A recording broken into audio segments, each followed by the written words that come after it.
Like every home in Bluestone, the On family residence is a stunning wreck, so deeply buried in a Northern Virginia neighborhood that after taking the third or fourth curve in, there was no turning back.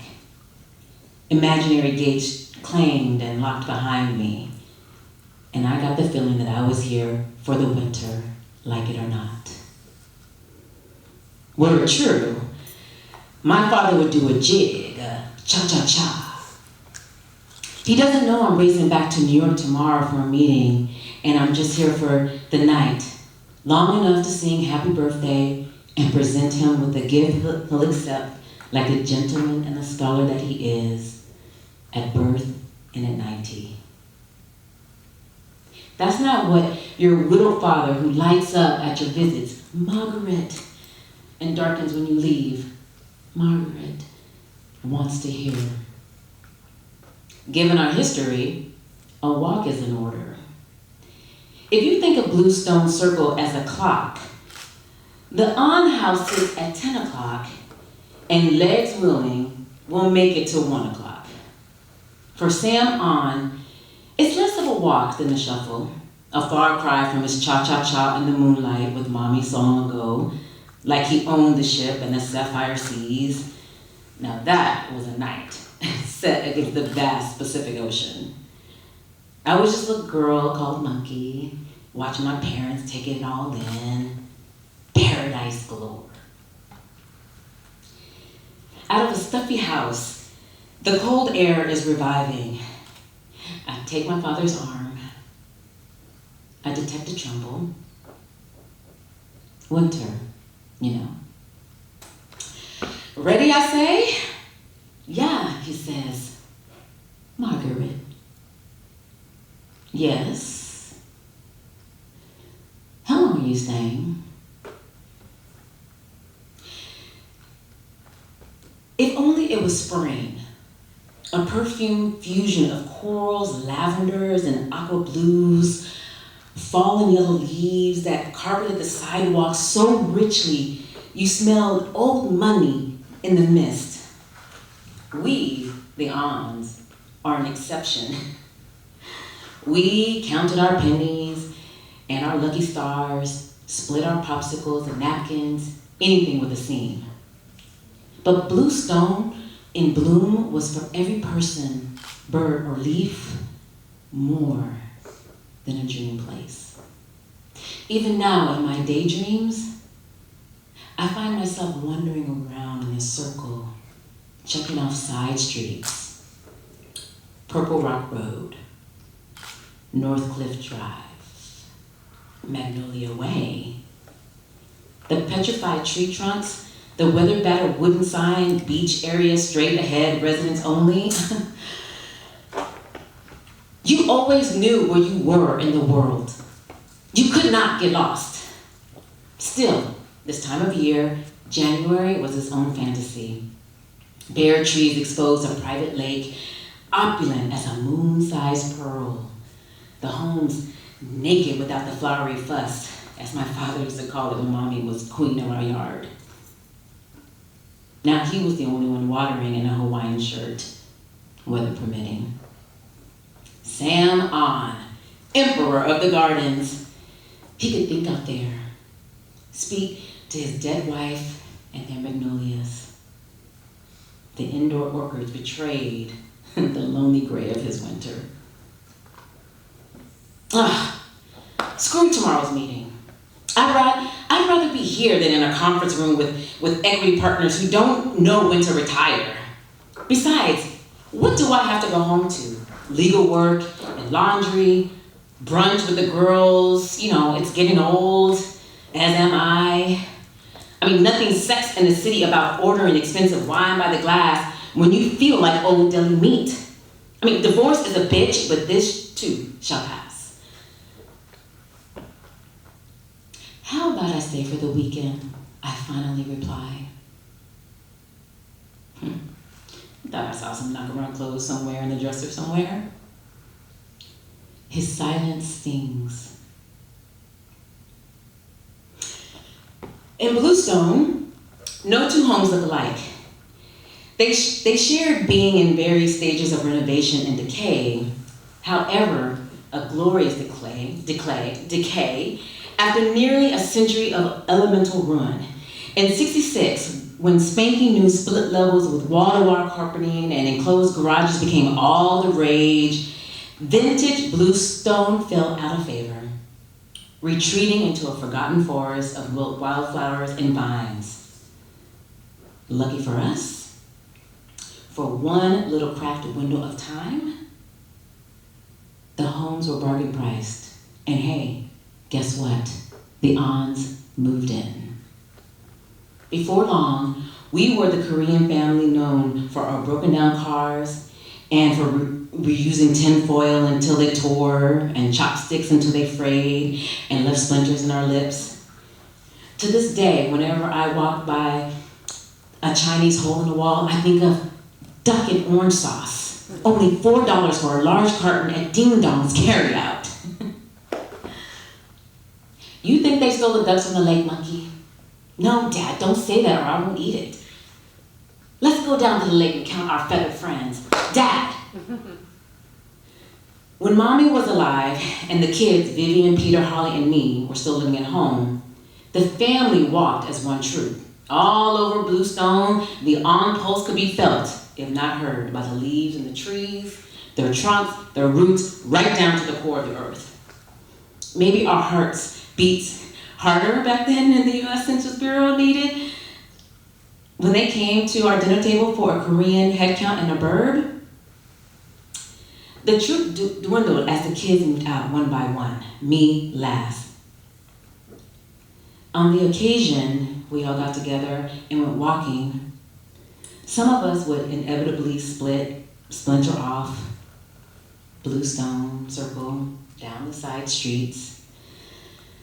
After Mommy died in '79 when I was 24 and in law school, only my father and I fell back into step. We, of the lunar spirits, drifting together like rafts. I visit my father 10 or 12 times a year, at least for the holidays, 3-day weekends, and always for his birthday. And it may sound like a lot of father-daughter time, but not when I picture all the mornings he wakes up alone and all the walks he takes with his part-time caregiver, Mrs. Lim, not me. But I've got a life. Not the life I've dreamed of, but who does? I grew up, found love, practiced law, gave it my all, but the marriage, had no kids, no regrets, fell apart, and the work grew dull. God, what would I do to be monkey again? My father wishes aloud. Why not stay a little longer this time? I mull. Maybe I will, Dad. Buoyed, he brags to the earth and any listening creature. My daughter wants to spend time with her old man, and she is a big will attorney who calls the shots. All I do is read documents all day. Are they interesting documents? No, Dad. You see, I wish you had become a writer instead, like Pearl Buck, noble and noble. The famous Margaret on, what a nice ring, he sighs. It's not too late. All around his little castles, however decrepit, stand proud, majestically ancient, like Sam On. The air feels good out here, Margaret. I can breathe. The dry heat in the house must bother you. Jars of aloe dot on every corner. I'll survive, but not the orchids. They need moisture. Still no luck? No luck. Why are they hard to grow? That is a myth, Margaret. Orchids can grow anywhere, but I don't have Mommy's magic touch. Do you remember all the dead plants she brought back to life? I do. My mother was the original orchid lover who had a way with her whispers and watering cans. When my father took over, the orchid souls in the house perished one by one as if in mourning. Over time, he developed a father's healer zeal, which only seemed to make them mad and kill them off quicker. Margaret, I am cursed! You got the feeling Sam believed that the day he revived a dying plant, both he and Mommy would come back to life. And that the orchids were aware.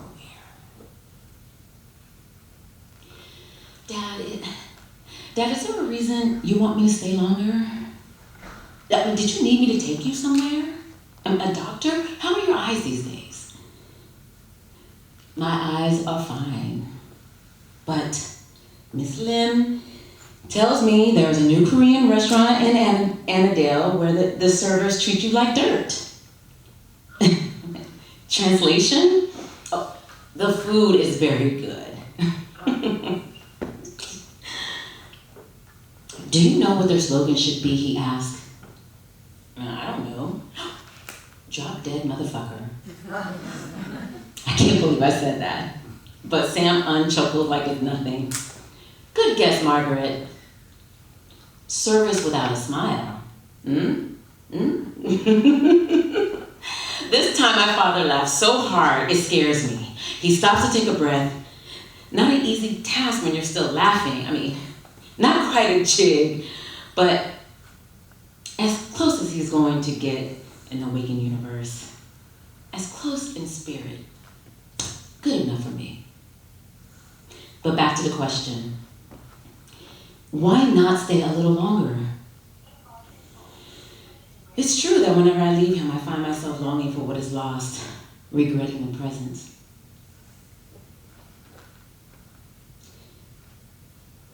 Why don't we give Miss Lim a week off, I suggest. God, my other life can wait. I mean, forever, maybe. And we can truly try out that new Korean restaurant. Fueled by my father's shuffles all the way to the Blossom Road. He's like, hey, that's an old man's record. Back home, he sinks into his leather chair and he dozes off, only to wake up to a web of nostalgia. Why did you give up the flute, Margaret? Because I was not good at it. No, you were good at everything. Sam on in a nutshell. Like, were that true, I'd still be playing the flute. And I'd still be married. Sometimes you just have to give up on things. The good thing, solitary life suits me. Except when it's very late. And I crave a little music. And I crave a little company. Just someone to dance with. To talk to. Nights like that always lead me to one effing great truth. Some stars stay lit, some don't. One evening in 1969 on an ocean liner afloat, the diamond-peaked high seas, 3 aunts stood in a triangle of heaven. I was on the upper deck, giddy from the boy next to me, leaning over the railing to spy on my parents below the promenade deck. That mommy, she could glow like nobody else, especially with the orchid in her hair and a Mai Tai in her hand. Apparently they had just won some cha-cha-cha contest in the Starlight Room. Mommy, she really had the moves. But my father had owned his moves that night. He was so happy he could kiss the sky. He broke into a silly, ridiculous, unforgettable jig. A half a century later, he's shuffling toward the powder room with his watering can. Time for a little orchid loving. Meanwhile, I head upstairs to look for some of those knock-around clothes. Mid-step, something stops me. Something I read somewhere. I mean, somewhere, and I forgot. What was that? Yes.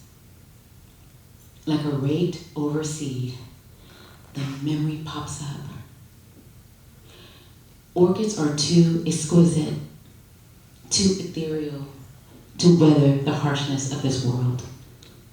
Not dandelions that crop back up after you mow them down. Not clovers that spring back up after you step on them. They thrive on benign neglect. And you know what? Sam On was overwatering his orchid plants, drowning them with love. Dad! Faucet on, he can't hear me. So I lean over the railing, just like I did one night on that boat when all was right in the world. Dad! Faucet off. Yeah, Margaret. Given the mood, I could quit my job in a New York minute or work remotely. I am staying for the winter. The commotion below will haunt me long after my father, Sam On, is gone. The bang of the watering can hitting the kitchen floor. The footsteps coming toward me, quick and sudden. No easy for a feat, for a man celebrating 90 years of this dream we call Earth. We met in the middle of the staircase like rafts lost in the Pacific.